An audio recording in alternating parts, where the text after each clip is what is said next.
खबरें विस्तार से। अगली खबर गोरखपुर से है। फिल्म लाल सिंह चड्ढा का विरोध हुआ है गोरखपुर में। सिनेमा हॉल के बाहर प्रदर्शन किया है लोगों ने। वीएचपी के कार्यकर्ताओं ने नारेबाजी की। आमिर खान की फिल्म है लाल सिंह चड्ढा। सिनेमा हॉल के बाहर पोस्टर जो लगे हुए थे फिल्म के, उसे फाड़ डाला है। और आज फिल्म लाल सिंह चड्ढा जो है वो रिलीज हुई है, लेकिन उसके साथ ही देश के अलग अलग हिस्सों में इसका जबरदस्त विरोध देखा जा रहा है। ये तस्वीरें आप यूपी के गोरखपुर से देख रहे हैं, जहां वीएचपी के कार्यकर्ताओं ने इस फिल्म के पोस्टर्स को फाड़ दिया, नारेबाजी की और इस फिल्म का खास तौर पर आमिर खान का विरोध किया। आमिर खान की फिल्म है लाल सिंह चड्ढा, जो कि आज रिलीज हुई है, लेकिन रिलीज के साथ ही इसको कड़े विरोध का सामना करना पड़ा है। राम गोपाल हमारे साथ फोन लाइन पर जुड़े हैं। राम गोपाल, क्या जानकारी आपके पास, किस तरह विरोध जताया गया गोरखपुर में? लाल सिंह चड्ढा जो फिल्म रिलीज हुई है उसका पोस्टर जला के यहाँ पे विश्व हिंदू महासंघ के कार्यकर्ताओं ने विरोध जताया है और उनका ये साफ कहना है कि आमिर खान अपनी फिल्मों में हिंदू धर्म के बारे में अनालाप करते हैं और उसको बदनाम करने की कोशिश करते हैं। इसीलिए इनका इस फिल्म का विरोध किया जा रहा है। इसके पहले जब उन्होंने पीके फिल्म बनाई थी तो उसमें भगवान शंकर के बारे में गलत बातें कही थी और लगातार वो देश विरोधी बातें किया करते हैं। उनकी जो पूर्व पत्नी है उनको भी कमेंट किया गया कि वो कहती थी कि हम भारत में रहने लायक नहीं बचा है। तो जब उनको भारत में रहने लायक नहीं बचा है तो फिर यहाँ पे क्या कर रही हैं?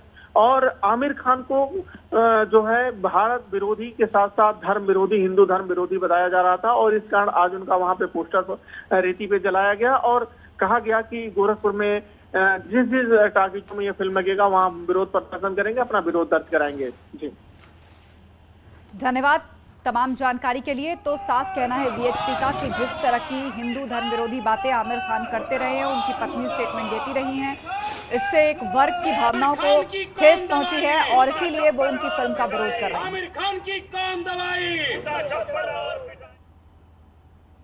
हिमाचल प्रदेश में बादल फट गया है। चंबा में बादल फटा है और बादल फटने से मलबे का सैलाब आया और कई किलोमीटर के इलाके में ये मलबा फैल गया। आप तस्वीरें देख सकते हैं कि बादल फटने के बाद कितना बड़ा सैलाब मलबे में तब्दील होकर नीचे की ओर जाता हुआ दिख रहा है। बादल फटने के कारण ये सैलाब जो है तेजी से नीचे पहुंचा है। हिमाचल प्रदेश के चंबा में बादल फटा है और उसके बाद किस तरह वहां ये लैंडस्लाइड जैसी तस्वीर दिख रही है। मलबा, मिट्टी, पानी किस तरह सैलाब की शक्ल लेकर नीचे की ओर बहता दिखाई दे रहा है।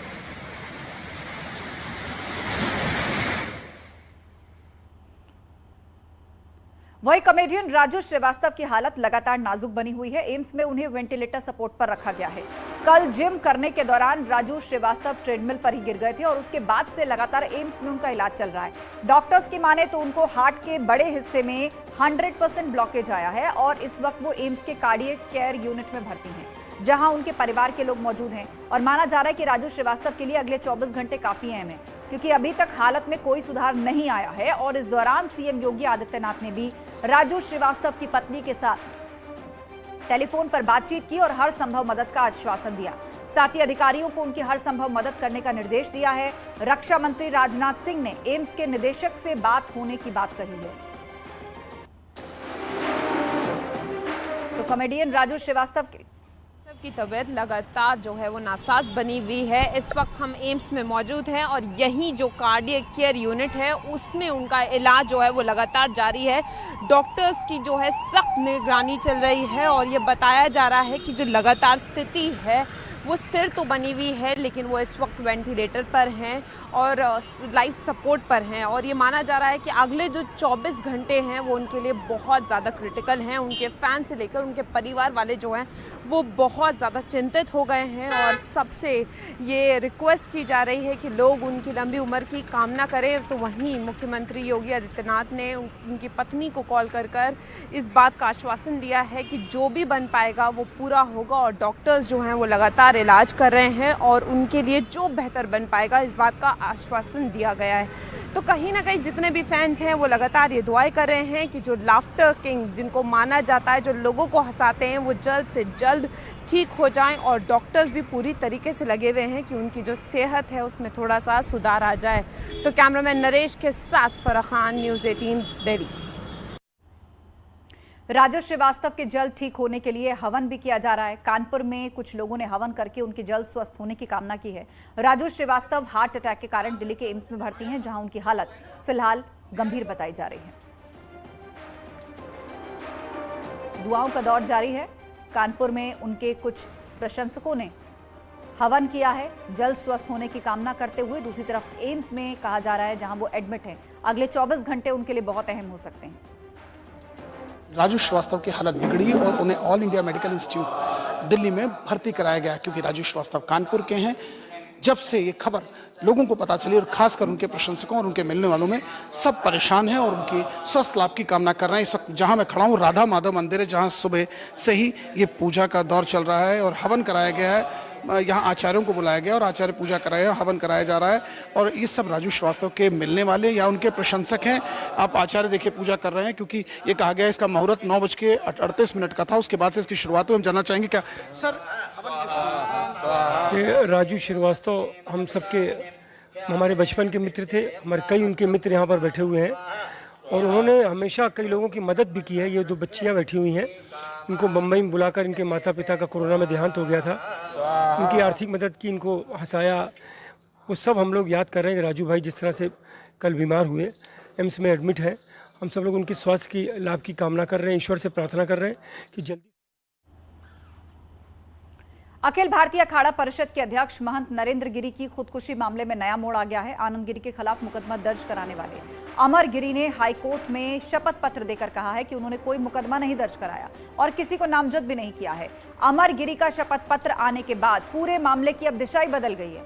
ऐसे में अगर कोर्ट की इजाजत के बाद अमर गिरी मुकदमा वापस ले लेते हैं तो न केवल मुख्य आरोपी बनाए गए आनंद गिरी बल्कि आरोपी आद्या प्रसाद तिवारी और उनके बेटे संदीप तिवारी के जेल से बाहर आने का रास्ता साफ हो सकता है। इस बीच आनंद गिरी की जमानत अर्जी पर सुनवाई भी हुई है और सीबीआई को जवाब दाखिल करने के लिए कोर्ट ने 6 दिन की मोहलत दी है। मामले की अगली सुनवाई 18 अगस्त को होगी।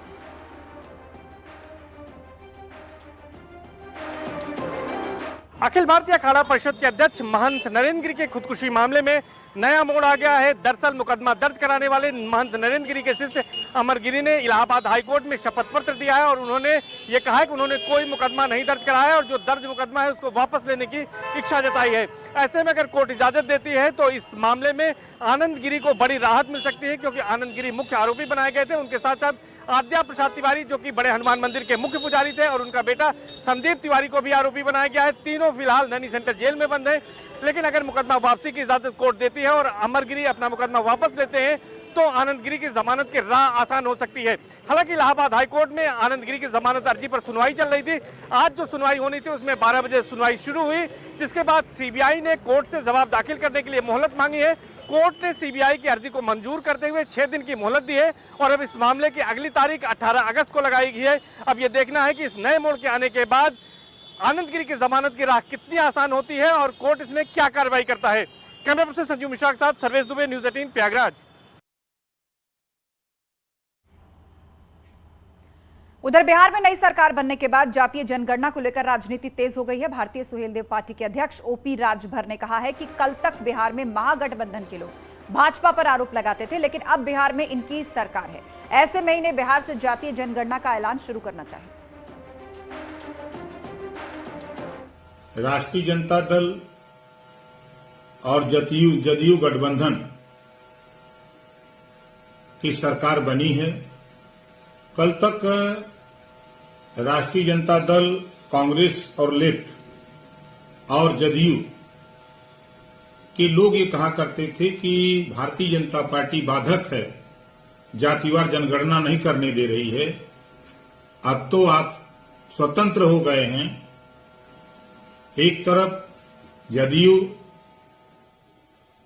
राजद, कांग्रेस और लेफ्ट की सरकार है, तो हम तो माननीय तेजस्वी यादव जी जो डिप्टी चीफ मिनिस्टर बिहार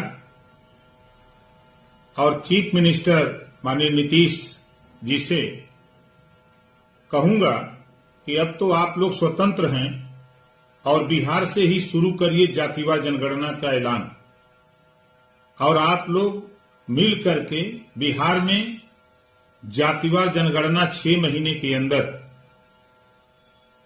करा करके ये साबित करिए कि हम पिछड़े दलित अल्पसंख्यक को हिस्सा देना चाहते हैं। आजादी के अमृत महोत्सव में पूरा देश झूम रहा है। लखनऊ में आजादी की 75वीं वर्षगांठ पर मदरसों में अनोखी छटा देखने को मिली है। मदरसों में बच्चों ने हाथों में तिरंगा झंडा लेकर देशभक्ति गीत गाए हैं और राष्ट्रगान की प्रैक्टिस करते दिखे हैं। मदरसे में 11 से 17 अगस्त तक कई तरह के कार्यक्रमों का आयोजन भी किया जाएगा। इस साल चूँकि हमारे मुल्क की आज़ादी के 75 साल पूरे हो रहे हैं और पूरा मुल्क इसको आज़ादी के अमृत महोत्सव के तौर पे मना रहा है, तो हमारे यहाँ दारुल उलूम फरंगी महल लखनऊ में भी इस ओकेज़न को बड़े पैमाने पर मनाने की तैयारियां चल रही हैं। और अभी आपने देखा कि बच्चे नेशनल एंथम की प्रैक्टिस कर रहे हैं और मुजाहिदीन आज़ादी की जो कुर्बानियाँ रही हैं उस पर बच्चों ने स्पीचेस भी तैयार। देश आज़ादी के 75 साल पूरे होने पर आज़ादी का अमृत महोत्सव मना रहा है। प्रधानमंत्री नरेंद्र मोदी ने भी 11 से 17 अगस्त तक तमाम तरह के कार्यक्रम करने के आदेश दिए थे, आह्वान किया था और उसका असर मदरसों तक पर नज़र आ रहा है। राजधानी लखनऊ के दारुल उलूम फरंगी महल मदारिस में इस समय हम मौजूद हैं, जहां के बच्चे हाथों में तिरंगा लेकर देशभक्ति तराने पढ़ रहे हैं। 11 तारीख से 17 तारीख तक तमाम तरह के कार्यक्रमों का आयोजन कराया जाएगा, जिसमें आज़ादी में शहीद हुए तमाम जो वीर सपूत हैं उनके बारे में जानकारी। एक और बीजेपी तो दूसरी ओर समाजवादी पार्टी भी तिरंगा यात्रा निकाल रही है। लखनऊ में अनुराग भदौरिया की अगुवाई में मुंशी पुलिया चौराहे से मानस विहार कॉलोनी तक बाइक रैली निकाली गई। इस दौरान अनुराग भदौरिया ने कहा कि ये तिरंगा यात्रा एकता का संदेश है।